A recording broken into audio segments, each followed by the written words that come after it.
जीवन का हर क्षण निर्णय का क्षण होता है। प्रत्येक पद पर दूसरे पद के विषय में कोई निर्णय करना ही पड़ता है और निर्णय अपना प्रभाव छोड़ जाता है। आज किए गए निर्णय भविष्य में सुख अथवा दुख निर्मित करते हैं, ना केवल अपने लिए, अपने परिवार के लिए भी, आने वाली पीढ़ियों के लिए भी। जब कोई दुविधा सामने आती है तो मन व्याकुल हो जाता है, अनिश्चय से भर जाता है। निर्णय का वो क्षण युद्ध बन जाता है और मन बन जाता है युद्ध भूमि। अधिकतर निर्णय हम दुविधा का उपाय करने के लिए नहीं, केवल मन को शांत करने के लिए लेते हैं। पर क्या कोई दौड़ते हुए भोजन कर सकता है? नहीं। तो क्या युद्ध से जूझता हुआ मन कोई योग्य निर्णय ले पाएगा?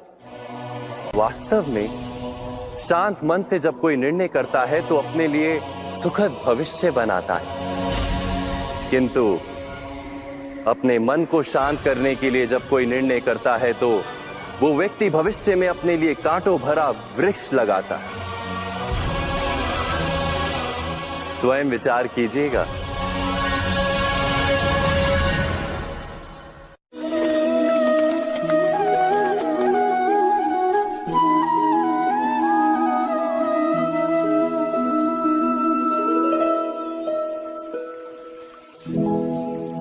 निर्णय के क्षण में हम सदा ही किसी अन्य के सुझाव, सूचना, मंत्रणा या परामर्श को आधार बनाते हैं और हमारे भविष्य का आधार हमारे आज लिए गए निर्णय के ऊपर होता है। तो क्या हमारा भविष्य किसी अन्य के परामर्श, किसी अन्य के सुझाव का फल है? क्या हमारा संपूर्ण जीवन किसी अन्य की बुद्धि का परिणाम? क्या हमने कभी विचार किया है? सबका अनुभव है कि भिन्न भिन्न लोग एक ही स्थिति में भिन्न भिन्न परामर्श देते हैं। मंदिर में खड़ा भक्त कहता है कि दान करना चाहिए और चोर कहता है यदि अवसर मिले तो इस मूर्ति के श्रृंगार चुरा। धर्म से भरा हृदय धर्ममय सुझाव देता है और अधर्म से भरा हृदय अधर्म का परामर्श देता है। धर्म में सुझाव का स्वीकार ही मनुष्य को सुख की ओर ले जाता है, किंतु ऐसे परामर्श का स्वीकार करना तभी संभव होता है जब हृदय में धर्म हो। अर्थात किसी का सुझाव अथवा परामर्श स्वीकार करने से पूर्व स्वयं अपने हृदय में धर्म को स्थापित करना क्या आवश्यक नहीं? स्वयं विचार कीजिए।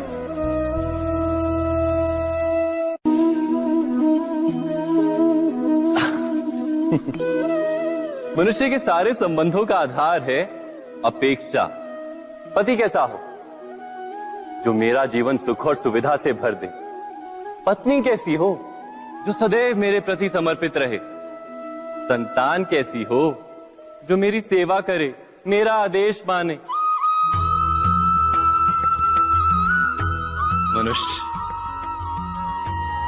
मनुष्य उसी को प्रेम भी कर पाता है जो उसकी अपेक्षा पूर्ण करता है, और अपेक्षा की तो नियति है भंग होना।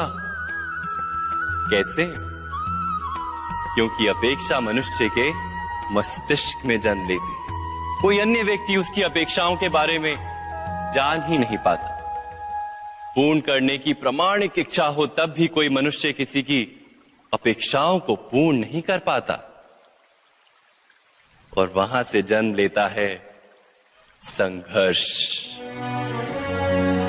सारे संबंध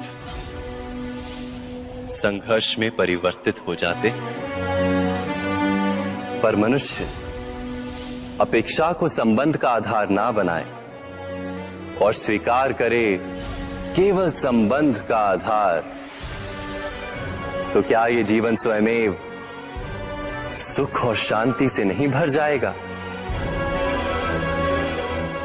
स्वयं विचार कीजिएगा।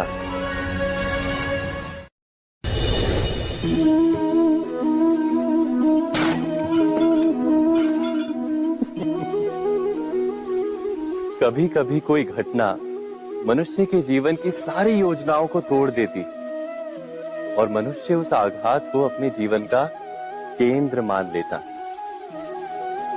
पर क्या भविष्य मनुष्य की योजनाओं के आधार पर निर्मित होते हैं? नहीं। जिस प्रकार किसी ऊंचे पर्वत पर सर्वप्रथम चढ़ने वाला उस पर्वत की तलाई में बैठकर जो योजना बनाता है, क्या वही योजना उसे उस पर्वत की चोटी तक पहुंचाती है? नहीं। वास्तव में वो जैसे जैसे ऊपर चढ़ता है वैसे वैसे उसे नई नई चुनौतियां, नई नई विडंबनाएं, नए नए अवरोध मिलते हैं। प्रत्येक पद पर वो अपने अगले पद का निर्णय करता है। प्रत्येक पद पर उसे अपनी योजनाओं को बदलना पड़ता है। कहीं पुरानी योजना उसे खाई में ना ढकेल दे। वो पर्वत को अपने योग्य नहीं बना पाता, केवल स्वयं को पर्वत के योग्य बना सकता है। क्या जीवन के साथ भी ऐसा ही नहीं? जब मनुष्य जीवन में किसी एक चुनौती को, एक अवरोध को अपने जीवन का केंद्र मान लेता है, अपने जीवन की गति को ही रोक देता है, तो वो अपने जीवन में सफल नहीं बन पाता और ना ही सुख और शांति प्राप्त कर पाता। अर्थात जीवन को अपने योग्य बनाने के बदले स्वयं अपने को जीवन के योग्य बनाना ही सफलता और सुख का एकमात्र मार्ग नहीं। स्वयं विचार कीजिए।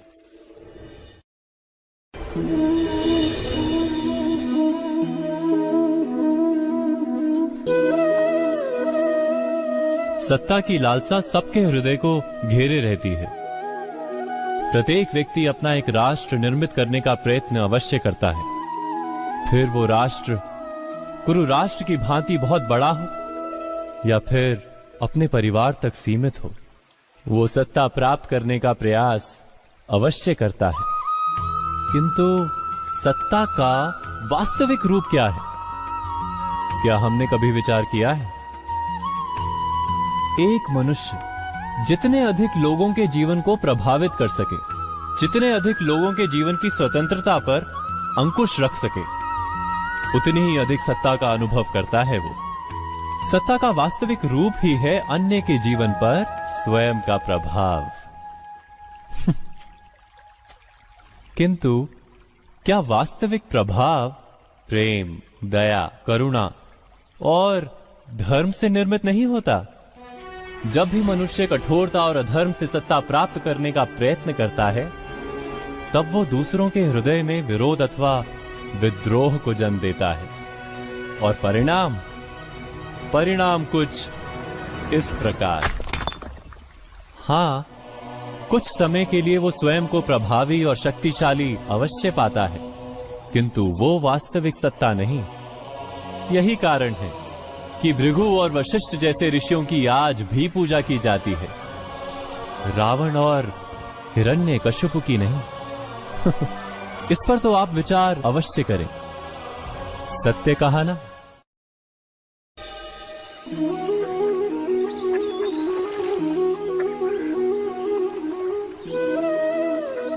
समय के आरंभ से ही मनुष्य को एक प्रश्न सदा पीड़ा देता है कि वो अपने संबंधों में अधिकतम सुख और कम से कम दुख किस प्रकार प्राप्त कर सकता है। क्या आपके सारे संबंधों ने आपको संपूर्ण संतोष दिया है? विचार कीजिए। हमारा जीवन संबंधों पर आधारित है, हमारी सुरक्षा संबंधों पर आधारित है। इसी कारण हमारे जीवन के सारे सुखों का आधार भी संबंध है। किंतु फिर भी हमें संबंधों में ही अधिकतर दुख क्यों प्राप्त होते हैं? सदा ही संघर्ष भी संबंधों से ही उत्पन्न क्यों हो जाते हैं? कभी विचार किया है? जब कोई व्यक्ति किसी अन्य व्यक्ति के विचार अथवा कार्य को स्वीकार नहीं करता, उसमें परिवर्तन करने का प्रयत्न करता है, तो संघर्ष जन्म लेता है। अर्थात जितना अधिक अस्वीकार उतना ही अधिक संघर्ष, और जितना अधिक स्वीकार उतना ही अधिक सुख। क्या ये वास्तविकता नहीं? यदि मनुष्य स्वयं अपनी अपेक्षाओं पर अंकुश रखे, अपने विचारों को परखे, किसी अन्य व्यक्ति में परिवर्तन करने का प्रयत्न ना कर स्वयं अपने भीतर परिवर्तन करने का प्रयास करे, तो क्या संबंधों में संतोष प्राप्त करना इतना कठिन? अर्थात क्या स्वीकार ही संबंध का वास्तविक अर्थ नहीं? स्वयं विचार कीजिए। दो व्यक्ति जब निकट आते हैं तो एक दूसरे के लिए सीमाएं और मर्यादाएं निर्मित करने का प्रयत्न अवश्य करते हैं। हम यदि सारे संबंधों पर विचार करें तो देखेंगे कि इन सारे संबंधों का आधार यही सीमाएं हैं जो हम दूसरों के लिए निर्मित करते हैं। और यदि अनजाने में भी कोई अन्य व्यक्ति इन सीमाओं को तोड़ता है तो उसी क्षण हमारा हृदय क्रोध से भर जाता है। इन सीमाओं का वास्तविक रूप क्या है? क्या हमने कभी विचार किया? सीमाओं के द्वारा हम दूसरे व्यक्ति को निर्णय करने की अनुमति नहीं देते, अपना निर्णय उस व्यक्ति पर थोपते, अर्थात किसी की स्वतंत्रता का अस्वीकार करते हैं हम। और जब स्वतंत्रता का अस्वीकार किया जाता है तो उसका हृदय दुख से भर जाता है, और जब वो सीमाओं को तोड़ता है तो हमारा हृदय क्रोध से भर जाता है। क्या ऐसा नहीं होता?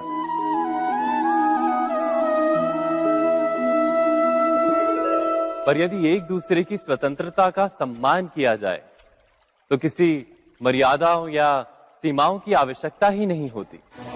अर्थात जिस प्रकार स्वीकार किसी संबंध का देह है, क्या वैसे ही स्वतंत्रता किसी संबंध की आत्मा नहीं?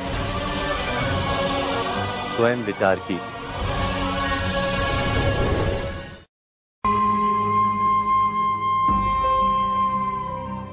प्रत्येक मनुष्य के जीवन में ऐसा क्षण अवश्य आता है जब सारे स्वप्न, सारी आशाएं, सारे दृश्य ध्वस्त हो जाते हैं। जीवन के सारे आयोजन ही बिखर जाते हैं। एक और धर्म होता है और दूसरी ओर सुख। किसी को धर्म संकट कहते हैं, जब धर्म का वहन ही संकट हो और धर्म का त्याग ही सुख हो।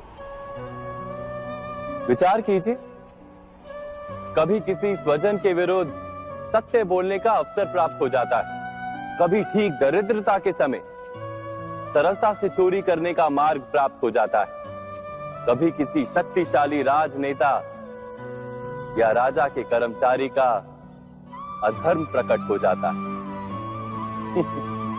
सबके जीवन में ऐसी घटना बनती ही रहती है। अधिकतर लोग ऐसे किसी क्षण को धर्म संकट के रूप में जान ही नहीं पाते। हमें किसी प्रकार के संघर्ष का अनुभव ही नहीं होता। सहजता से सुख की ओर खींचे चले जाते हैं, जैसे मक्खी गुड़ की ओर खींची चली जाती। वास्तव में धर्म संकट का क्षण ईश्वर के निकट जाने का क्षण होता है। यदि हम संघर्षों से भयभीत ना हो, सुख की ओर आकर्षित ना हो, अपने धर्म पर दृढ़ रहे, तो ईश्वर का साक्षात्कार दूर नहीं।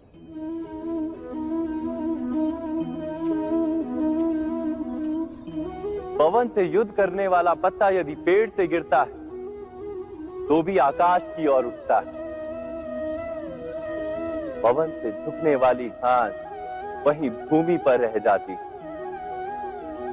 अर्थात धर्म संकट से यदि हम संकट को ही टाल दें तो सुख तो मिलता है, जीवन बढ़ता है, किंतु क्या चरित्र नहीं टूटता? क्या आत्मा दरिद्र नहीं हो जाती? क्या ईश्वर से अंतर नहीं हो जाता? स्वयं विचार कीजिए। जब भी किसी की आशा और इच्छा भंग होती है तो उसका हृदय क्रोध से भर जाता है। जिस व्यक्ति को वो अपना अपराधी समझता है उसे दंड देने का प्रयत्न करता है। पर क्या हमारी इच्छा या आशा का भंग होना क्या सदा ही किसी का अपराध होता है? इच्छाओं के अपूर्ण रहने के तो कई कारण हो सकते हैं। कुछ तो संजोग के कारण अधूरी रह जाती हैं और कुछ नियति के कारण। और कभी कभी इच्छाओं का स्वरूप ही ऐसा होता है कि वो पूर्ण नहीं हो पाती। बिना परिस्थिति पर विचार किए किसी को अपराधी मान लेना न्याय नहीं, प्रतिशोध है। न्याय का आधार तो दया है, करुणा है, और प्रतिशोध का आधार क्रोध, अहंकार। अर्थात हृदय में करुणा धारण किए बिना किसी के अपराध के विषय में विचार करना, किसी को दंड देना क्या अपने आप में ही अन्याय नहीं? स्वयं विचार कीजिए।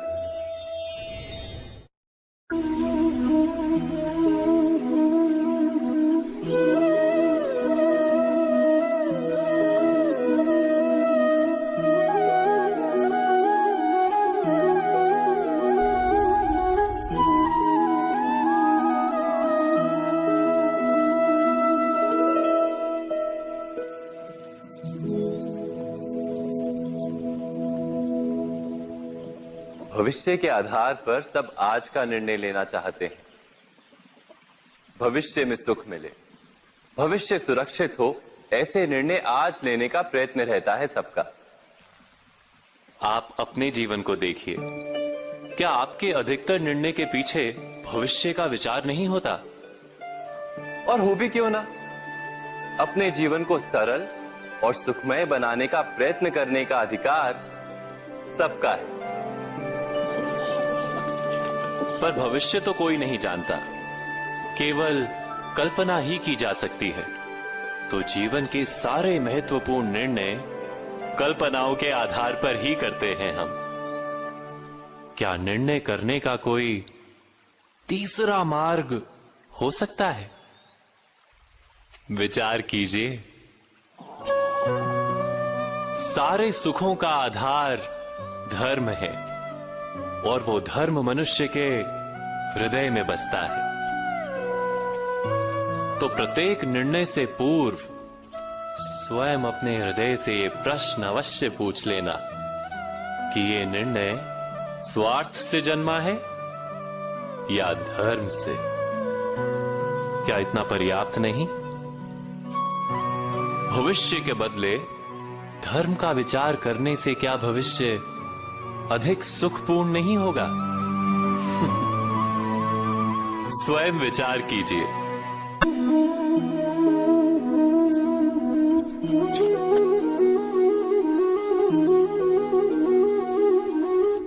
भविष्य का दूसरा नाम है संघर्ष। हृदय में आज इच्छा होती है और यदि पूर्ण नहीं हो पाती तो हृदय भविष्य की योजना बनाता है। भविष्य में इच्छा पूर्ण होगी ऐसी कल्पना करता रहता है, किंतु जीवन ना तो भविष्य में है ना अतीत में। जीवन तो इस क्षण का नाम, अर्थात इस क्षण का अनुभव ही जीवन का अनुभव। पर हम ये जानते हुए भी इतना सा सत्य समझ नहीं पाते। या तो हम बीते हुए समय के स्मरणों को घेर कर बैठे रहते, या फिर आने वाले समय के लिए हम योजनाएं बनाते रहते हैं और जीवन जीवन बीत जाता है।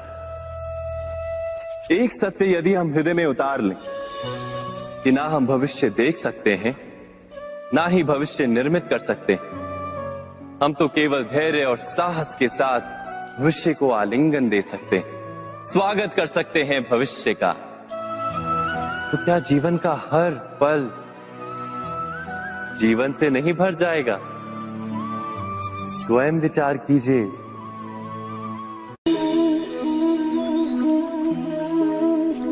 सबके जीवन में ऐसा प्रसंग अवश्य आता है कि सत्य कहने का निश्चय होता है हृदय में, किंतु मुख से सत्य निकल नहीं पाता। कोई भय मन को घेर लेता है। किसी घटना अथवा प्रसंग के बारे में बात करना या फिर स्वयं से कोई भूल हो जाए उसके बारे में कुछ बोलना, क्या ये सत्य है? नहीं, ये तो केवल तथ्य है। अर्थात जैसा हुआ था वैसा केवल बोल देना सामान्य सी बात है।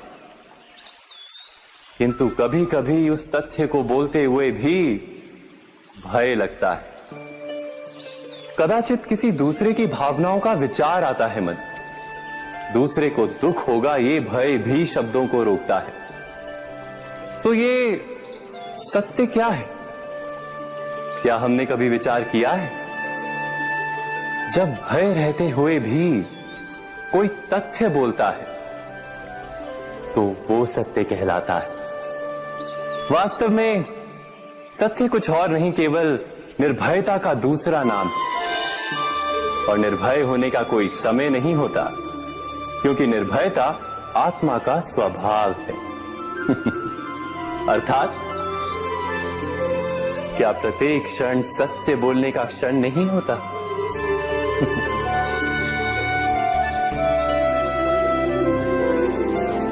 स्वयं विचार कीजिए।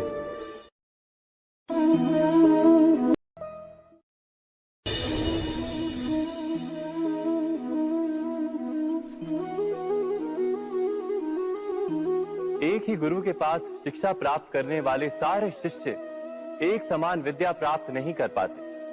सारे शिष्य गुरु की बातें सुनते हुए अवश्य दिखाई देते हैं, उनकी पूजा करते हुए दिखाई देते हैं, किंतु एक समान विद्या प्राप्त नहीं कर पाते। क्या कभी विचार किया है ऐसा क्यों होता है? सत्य तो ये है कि विद्या प्राप्त ना कर पाने वाले शिष्य समर्पण का दिखावा तो करते हैं, किंतु समर्पण का वास्तविक अर्थ नहीं समझ पाते। गुरु के चरणों में फूल चढ़ाने से अथवा गुरु का आदेश मानने मात्र से क्या समर्पण सिद्ध होता है?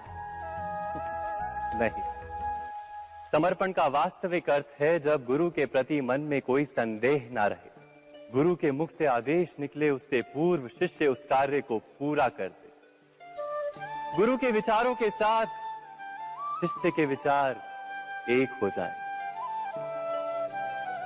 शिष्य जब तक अपने गुरु में ब्रह्मा विष्णु महेश इनके रूप ना देख ले, तब तक उसका समर्पण सत्य नहीं। वास्तव में समर्पण किसी कार्य का नाम नहीं, समर्पण तो हृदय की भावना और मन की स्थिति का नाम है। अर्थात हमारे अज्ञान में क्या दोष केवल हमारे मन का नहीं? स्वयं विचार कीजिए।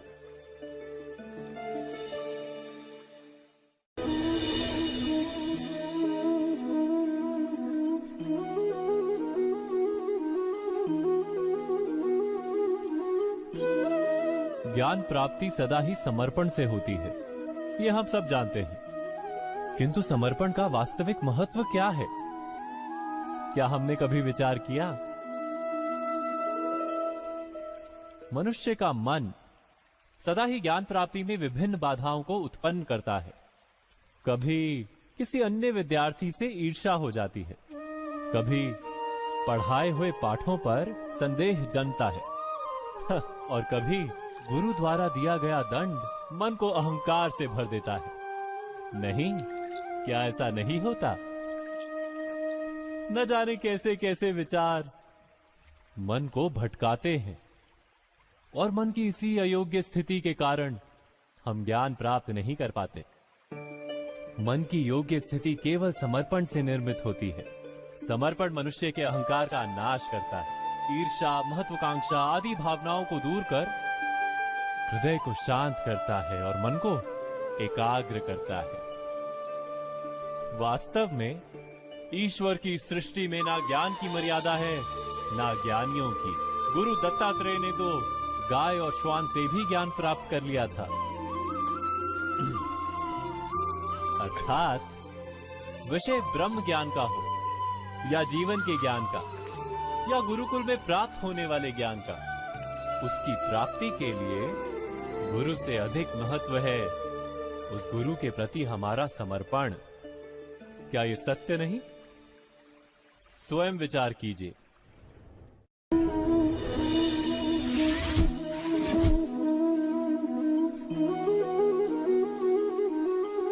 श्रेष्ठता का क्या अर्थ है? श्रेष्ठता का अर्थ है दूसरों से अधिक ज्ञान प्राप्त करना। अर्थात मूल्य इस बात का नहीं कि स्वयं कितना ज्ञान प्राप्त किया, मूल्य इस बात का है कि प्राप्त किया हुआ ज्ञान अन्य लोगों से कितना अधिक है। अर्थात श्रेष्ठता की इच्छा ज्ञान प्राप्ति को भी एक स्पर्धा बना देती है। और स्पर्धा में विजय अंतिम कब होती है?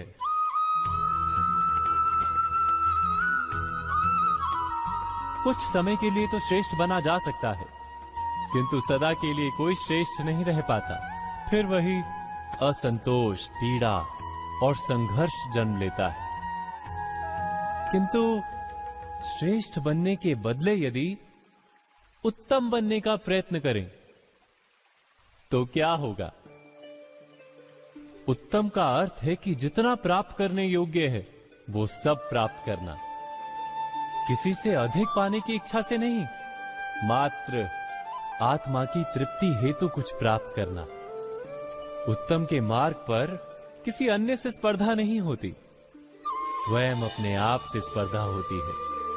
अर्थात उत्तम बनने का प्रयत्न करने वाले को देर अबेर सारा ज्ञान प्राप्त हो जाता है, बिना प्रयत्न के ही वो श्रेष्ठ बन जाता है। किंतु जो श्रेष्ठ बनने का प्रयत्न करता है वो श्रेष्ठ बने या ना बने, उत्तम कभी नहीं बन पाता।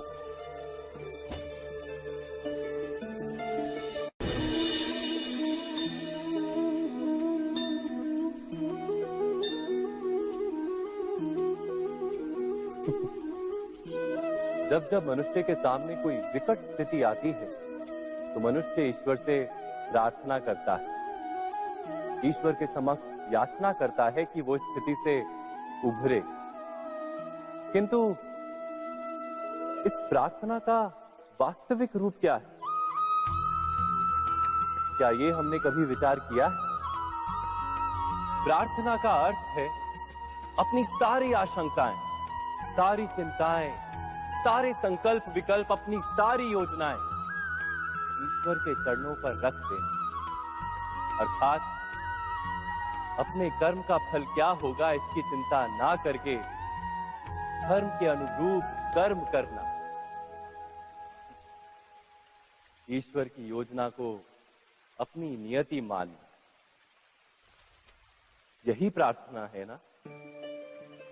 किंतु ईश्वर की योजना को समझ पाना क्या संभव है? वो योजना तो हमारे कार्यों के परिणाम के रूप में प्रकट होती है सदा ही, किंतु यदि कोई कर्मों का ही त्याग कर दे, क्या वो प्रार्थना है? वास्तव में कर्म ही जीवन और फल के प्रति मोह ना रखना ही सच्ची प्रार्थना। जो प्रार्थना कर्म में बाधा बन जाए, मनुष्य को कार्य ही ना करने दे, वो प्रार्थना है या पराजय? स्वयं विचार कीजिए।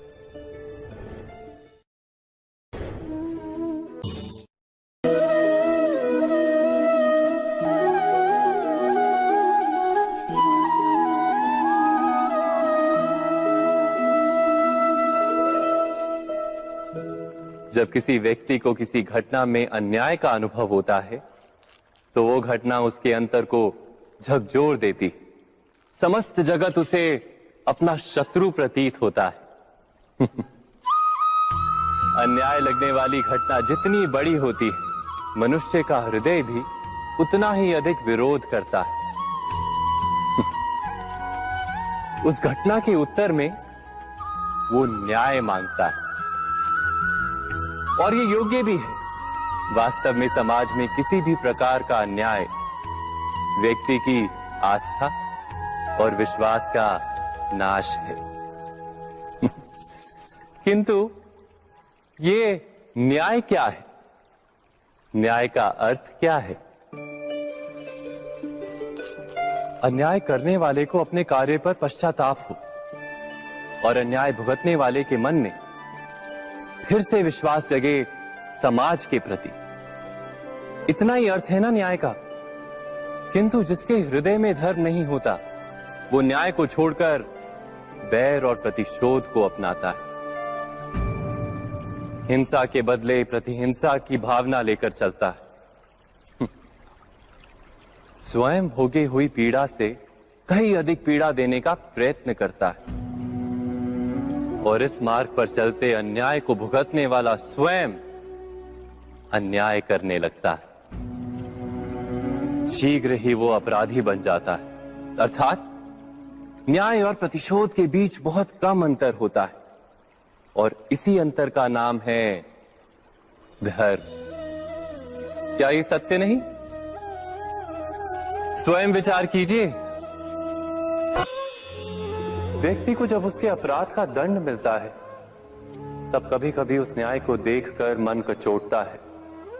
प्रश्न उठता है हृदय में कि जब वो अपराध हुआ था तब व्यक्ति भिन्न था। उसके पश्चात उसने इतने पश्चाताप किए, स्वयं में इतना परिवर्तन किया, फिर उसे दंड क्यों मिले? पर जहां आघात होता है वहां प्रत्याघात भी होता है। जैसा कर्म वैसा फल। यदि किसी को प्रेम दोगे तो सुख प्राप्त होगा, यदि किसी की हत्या करोगे तो मृत्यु दंड मिलेगा। जैसा कार्य वैसा ही न्याय। तो फिर प्रायश्चित और पश्चाताप का कोई मूल्य नहीं है? अवश्य है मूल्य। प्रायश्चित और पश्चाताप मनुष्य की आत्मा को बलवान करता है। आने वाले दंड को स्वीकार करने के लिए मनुष्य को तैयार करता है। अर्थात बिना प्रायश्चित के दंड स्वीकार करने का कोई मूल्य है? स्वयं विचार कीजिए। मनुष्य के हृदय में भय का साम्राज्य रहता है सदा। कभी संपत्ति के नाश का भय, कभी अपमान का भय, कभी अपनों से छूट जाने का भय। इसीलिए भय का होना सबको स्वाभाविक ही लगता है। क्या कभी विचार किया है, जो स्थिति अथवा वस्तु भय को जन्म देती है, क्या वहीं से वास्तव में दुख आता है? नहीं, ऐसा तो कोई नियम नहीं। और सबका अनुभव तो ये बताता है कि भय धारण करने से भविष्य के दुख का निवारण नहीं होता। भय केवल आने वाले दुख की कल्पना मात्र ही है। वास्तविकता से इसका कोई संबंध नहीं है। तो क्या ये जानते हुए भी कि भय कुछ और नहीं, केवल कल्पना मात्र ही है, इससे मुक्त होकर निर्भय बन पाना क्या बहुत कठिन है? अवश्य विचार कीजिएगा।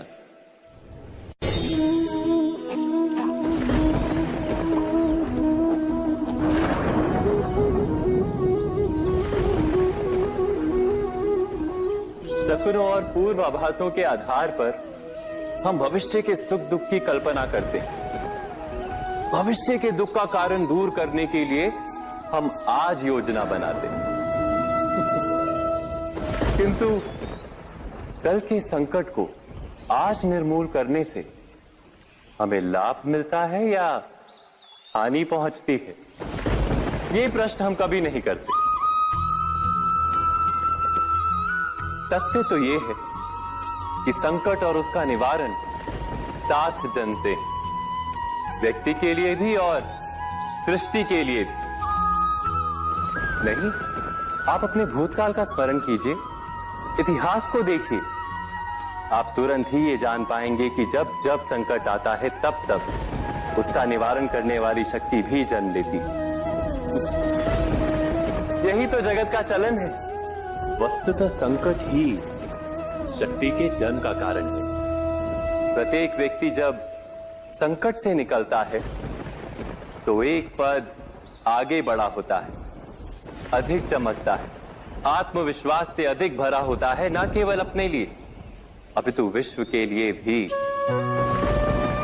क्या ये सत्य नहीं? वास्तव में संकट का जन्म है एक अवसर का जन्म, अपने आप को बदलने का अवसर, अपने विचारों को ऊंचाई पर करने का अवसर, अपनी आत्मा को बलवान और ज्ञान मंडित बनाने का अवसर। जो ये कर पाता है उसे कोई संकट नहीं होता, किंतु जो ये नहीं कर पाता वो तो स्वयं एक संकट है विश्व के लिए। विचार कीजिए।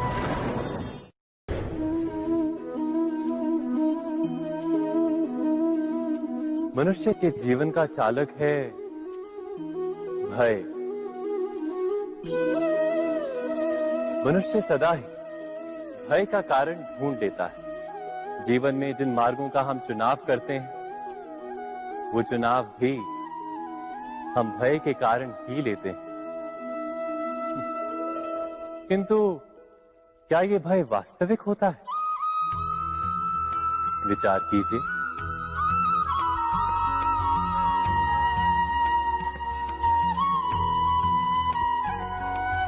भय का अर्थ है आने वाले समय में विपत्ति की कल्पना। किंतु समय का स्वामी कौन? ना तो हम समय के स्वामी हैं, ना हमारे शत्रु या प्रतिस्पर्धी। समय तो ईश्वर के अधीन चलता है।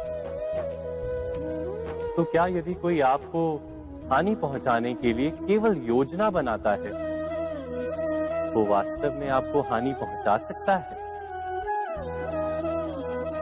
नहीं, किंतु भय से भरा हुआ हृदय हमें अधिक हानि पहुंचाता है। क्या ये सत्य नहीं?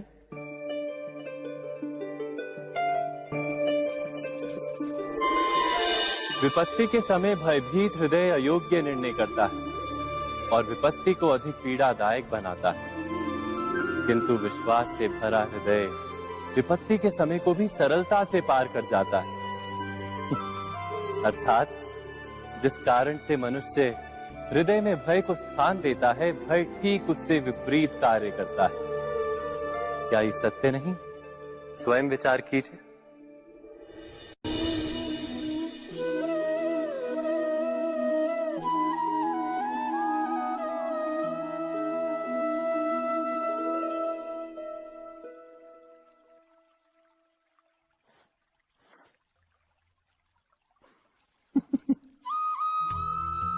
जीवन में आने वाले संघर्षों के लिए जब मनुष्य स्वयं को योग्य नहीं मानता, जब उसे अपने ही बल पर विश्वास नहीं रहता, तब वो सद्गुणों को त्याग कर दुर्गुणों को अपनाता है। वस्तुतः मनुष्य के जीवन में दुर्जनता जन्म ही तब लेती है जब उसके अंतर में आत्मविश्वास नहीं होता। आत्मविश्वास ही अच्छाई को धारण करता है। ये आत्मविश्वास है क्या?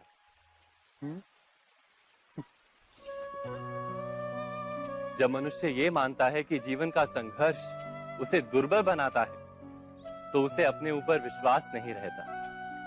वो संघर्ष के पार जाने के बदले संघर्ष से छूटने के उपाय ढूंढने लगता है। किंतु जब वो ये समझता है कि ये संघर्ष उसे अधिक शक्तिशाली बनाते हैं, ठीक जैसे व्यायाम करने से देह की शक्ति बढ़ती है, तो प्रत्येक संघर्ष के साथ उसका उत्साह बढ़ता है। अर्थात आत्मविश्वास और कुछ भी नहीं, मन की स्थिति, जीवन को देखने का दृष्टिकोण मात्र है। और जीवन का दृष्टिकोण तो मनुष्य के अपने वश में होता है। स्वयं विचार कीजिए।